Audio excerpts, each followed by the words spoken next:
সম্মানিত দর্শক, আসসালামু আলাইকুম। আজ মার্চের 1 তারিখে কিন্তু আমাদের ড্রাগন লাইটিংয়ের বাগানে কিছু সংখ্যক ফুল দেখা দিয়েছে। ইতিমধ্যে কোম্পানির কিছু ভাই ব্রাদার এবং আমাদের যে কাস্টমার আছে তাদেরকে কিন্তু জমিতে নিয়ে আসলাম ঘুরতে। তা আলহামদুলিল্লাহ তো মনে হয় খুবই ভালো একটা ধরা দিতে পারে।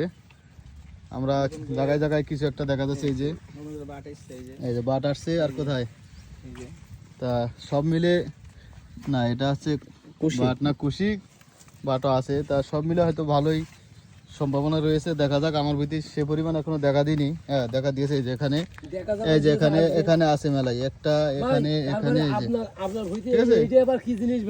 এই যে বাট ভাই, এই যে বাট মনে হয় খুবই ভালো ফাটবে সম্ভাবনা আছে। আর 2 দিন যাওয়ার পরে বোঝা যাবে পরিপূর্ণভাবে। এখন কেবলই শুরু তো। তা এখানে আছে না, এই যে মার্চের 1 তারিখে কিন্তু বাটের দেখা দিয়েছে। যাক, আমরা অনেক ঘাটতি আছে লাইটিংয়ের অবশ্যই। টোটালে 48,000 টাকা বিক্রি হয়েছে এই পর্যন্ত, খরচ 3-এর উপরে, 1.5 বিঘা ভুইতে। সব মিলে লস প্রজেক্টে আছি আমরা। না এমনি তো ভালো, মানে নতুন ফুল ফল ভালো এসেছে, আসছে আর কি, এখনো আসবে, আসা শুরু করেছে। এই লাইটিংয়ের বাগানে ফুল বেশি ফাটার পরে আপনাদের কোন ধরনের খাদ্য দিলে গাছ পরিপূর্ণ থাকবে বলেন তো?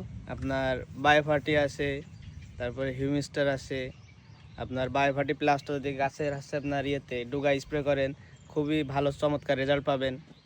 আপনার এরপরও আছে আপনার র্যাপিড হরমোন। এখন কিন্তু র্যাপিড দেওয়ার সিজন চলতেছে। এই মাসে যদি আপনি র্যাপিডটাই গাছের গোড়ায় সাথে সাথে দেন, তাহলে ফুল ফল বৃদ্ধি করবে, ফুল ফল ঝরা কম হবে। হ্যাঁ ভাই, যেগুলোর কথা বলেছে এগুলো কিন্তু আপনারা আমার ভিডিওতে দেখেন। আমি নিয়মিত ব্যবহার করি বায়োফার্টি উপরে এবং নিচে সারের সাথে দিই। আর হিউমিস্টার কিন্তু আমি প্রতিনিয়ত ব্যবহার করি। তা আপনারা অবশ্যই ব্যবহার করতে পারেন, সমস্যা নেই। আশা করি ভালো রেজাল্ট পাবেন ইনশাল্লাহ। আপনারা সবাই ভালোভাবে পরিচর্যা করেন, ইনশাল্লাহ লাভবান হওয়া সম্ভব।